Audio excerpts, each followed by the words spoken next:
നമസ്കാരം. ശബരിമല തന്ത്രി കണ്ഠരര് രാജീവര് ഇപ്പോൾ ദേവസ്വം ബോർഡിനോട് പറഞ്ഞിരിക്കുന്നു, തനിക്ക് പകരം തൻ്റെ മകൻ ബ്രഹ്മദത്തനെ പുതിയ തന്ത്രിയാക്കണമെന്ന്.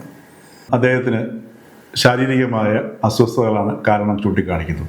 നമുക്കെല്ലാവർക്കും അറിയാം എന്തായിരിക്കും ശബരിമല തന്ത്രിയെ ഇതിൽ നിന്ന് പിന്നോട്ട് വലിക്കുന്നത്. കാരണം അത് അദ്ദേഹം ശബരിമല സ്വർണ്ണക്കൊള്ള കേസിലെ പ്രതിയാണ്. അദ്ദേഹം ജയിലിൽ കിടന്നു, ജാമ്യത്തിലിറങ്ങി എന്നൊക്കെ ഇതെല്ലാം നമുക്കറിയാൻ കഴിയുന്നതാണ്. അപ്പോൾ ഇവിടെ ഇതുവരെയുള്ള നമ്മളുടെ അനുഭവത്തിൽ നിന്ന് ചില കാര്യങ്ങൾ നമുക്ക് മനസ്സിലാക്കേണ്ടതുണ്ട്.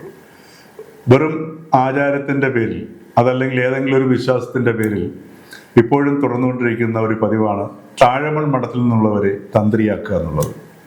നമ്മുടെ മുമ്പിലുള്ള അനുഭവത്തിൻ്റെ പശ്ചാത്തലത്തിൽ താഴമൺ മഠത്തിൽ നിന്നുള്ള ഒരു തന്ത്രിക്കും തന്ത്രവിദ്യ എന്താണെന്ന് അറിയാവുന്ന രീതിയിലോ അല്ലെങ്കിൽ ശബരിമലയെ മനസ്സിലാക്കുന്ന രീതിയിൽ തന്ത്രിയായിട്ട് പ്രവർത്തിക്കാനോ കഴിഞ്ഞിട്ടില്ല എന്നുള്ളതാണ്. ഒരു തന്ത്രി യഥാർത്ഥത്തിൽ ശബരിമലയുടെ ഒരു തന്ത്രി എന്ന നിലയിൽ പ്രവർത്തിച്ചിരുന്നു എങ്കിൽ ശബരിമലയിൽ ഇപ്പോൾ നമ്മൾ പറഞ്ഞു കേൾക്കുന്ന അല്ലെങ്കിൽ കാണുന്ന കൊള്ളകളോ കൊള്ളത്തരങ്ങളോ ഒന്നും തന്നെ അവിടെ അരങ്ങേറുകയില്ലായിരുന്നു. പലപ്പോഴും നാം മനസ്സിലാക്കിയിട്ടുള്ളത് അവിടെ നടക്കുന്ന സകല കൊള്ളത്തരങ്ങൾക്കും മൗനാനുവാദവും അതോടൊപ്പം തന്നെ ധനസമ്പാദനത്തിനും ശബരിമലയെ താഴമൺ മഠത്തിൽ നിന്നുള്ള തന്ത്രിമാർ ആധാരമാക്കുന്നു എന്നുള്ളതാണ്. മറ്റൊരു കാര്യം, ഒട്ടനവധി വിശ്വാസങ്ങളും അന്ധവിശ്വാസങ്ങളും എല്ലാം തന്നെ ശബരിമലയിൽ ഈ കണ്ഠരര് രാജീവര് കൊണ്ടുവന്നു എന്നുള്ളതും നാം കാണേണ്ടതാണ്. ശബരിമല എന്താണ് യഥാർത്ഥത്തിൽ പ്രതിനിധാനം ചെയ്യുന്നത്? ആ ശബരിമല മുന്നോട്ട് വയ്ക്കുന്ന തത്വം എന്താണ്? ആ തത്വത്തെ ഓരോ കാലത്തിനും അനുസൃതമായ രീതിയിൽ മെനഞ്ഞ് സമൂഹത്തിലേക്ക് പ്രചരിപ്പിക്കാൻ ഉതകുന്ന രീതിയിൽ ആ സന്നിധാനത്തെ മാറ്റുക അല്ലെങ്കിൽ സന്നിധാനത്തെ വ്യാഖ്യാനിക്കുക എന്നുള്ളതാണ് തന്ത്രിയുടെ ഒരു പ്രധാന പങ്ക് അല്ലെങ്കിൽ ദൗത്യം എന്ന് പറയുന്നത്. അതുകൊണ്ടാണ് ആ തന്ത്രി എന്ന് പറയുന്ന ആ പേര് പോലും വരുന്നത്. തന്ത്രി എന്ന് പറഞ്ഞാൽ ഒരു വികസിപ്പിക്കുക, അതോടൊപ്പം തന്നെ നെയ്യുക എന്ന അർത്ഥമൊക്കെ ഉണ്ട്. അതുകൊണ്ടാണ് ആ തന്ത്രിയും നെയ്ത്തും വരുന്നത്. അതായത് എന്താണോ തത്വം, ആ തത്വത്തെ മാനിഫെസ്റ്റ് ചെയ്തുകൊണ്ട്, അതായത് അതിനെ സാക്ഷാത്കരിക്കുന്ന രീതിയിൽ അതിൻ്റെ തന്ത്രികളെ കൊണ്ട് ഓരോ കാലഘട്ടത്തിനും അനുസൃതമായ രീതിയിലുള്ള എന്താ പറയുക, വസ്ത്രങ്ങൾ, അതല്ലെങ്കിൽ തുണിത്തരങ്ങൾ, അല്ലെങ്കിൽ നമ്മുടെ പച്ച മലയാളത്തിൽ പറഞ്ഞാൽ ഇപ്പം ഇക്കാലത്ത് കുട്ടികൾ ജീൻസാണ് ഇടുന്നതെങ്കിൽ ആ ജീൻസ് കൊണ്ട് അല്ലെങ്കിൽ ആ ഡെനിം തുണി കൊണ്ട് നല്ല കുപ്പായങ്ങൾ തുന്നി കൊടുക്കുന്നത് പോലെ, ഇതുപോലെയാണ് കൊടുക്കേണ്ടത്. അതുപോലെ കാലത്തിനനുസരിച്ചിട്ട് ഈ സന്നിധാനത്തെ വ്യാഖ്യാനിച്ച് സമൂഹത്തിലേക്കും അവിടെ വരുന്ന വിശ്വാസികളിലേക്കും അല്ലെങ്കിൽ ക്ഷേത്രത്തിൽ വരുന്നവരിലേക്കും അന്വേഷകരിലേക്കും ഒക്കെ വിന്യസിപ്പിക്കുക എന്നുള്ളതാണ് തന്ത്രിയുടെ ദൗത്യം.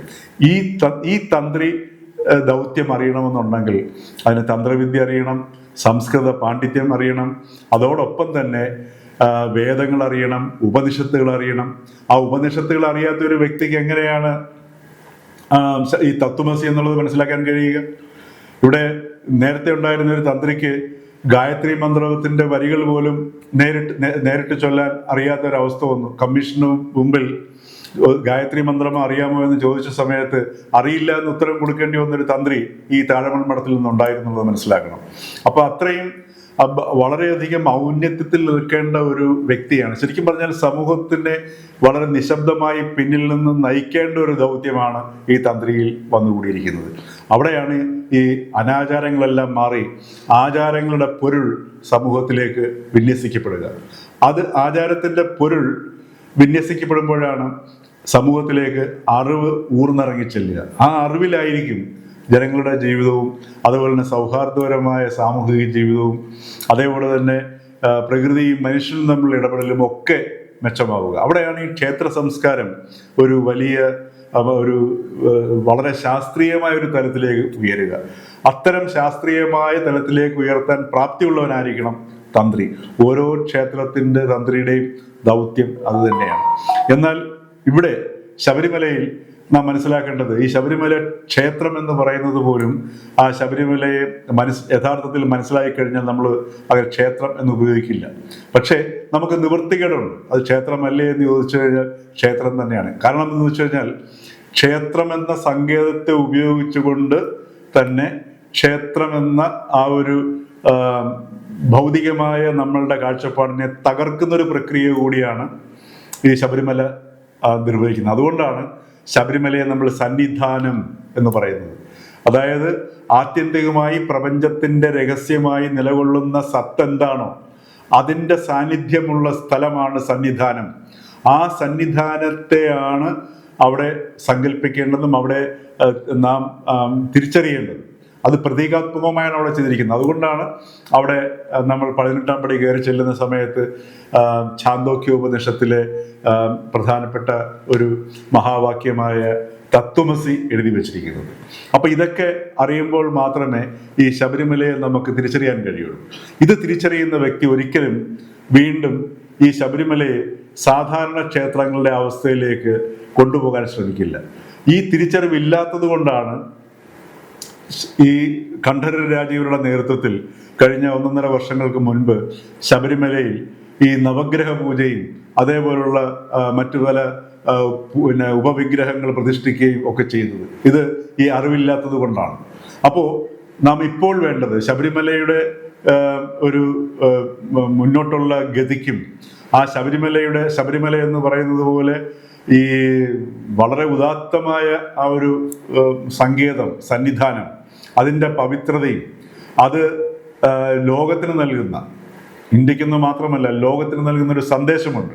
അതായത് എന്തെല്ലാം ഉച്ചനീചത്വങ്ങളും തൊട്ടുകൂടായ്മയും ഒക്കെ നിലനിൽക്കുന്ന സമയത്ത് പോലും ശബരിമലയിൽ ജാതിയുടെയോ മതത്തിൻ്റെയോ പേരിൽ ഒരു വിവേചനവും അന്നും ഉണ്ടായിട്ടില്ല, ഇന്നും ഉണ്ടായിട്ടില്ല.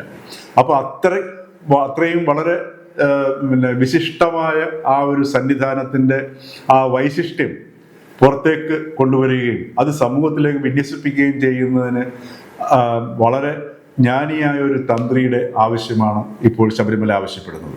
അതിന് വളരെ വിദഗ്ധരായിട്ടുള്ള വേദവും ഉപനിഷത്തും തന്ത്രവിദ്യയും ഒക്കെ അറിയാവുന്ന പ്രഗത്ഭരടങ്ങിയ ഒരു സമിതി പരസ്യമായിട്ട് തന്നെ നമ്മളുടെ കാഴ്ചയ്ക്കൊക്കെ ലഭ്യമാവുന്ന രീതിയിൽ ഒരു അഭിമുഖം നടത്തി യോഗ്യനായ ഒരു തന്ത്രിയെ നിയമിക്കുകയാണ് ഇന്ന് കാലഘട്ടത്തിൻ്റെ ആവശ്യം.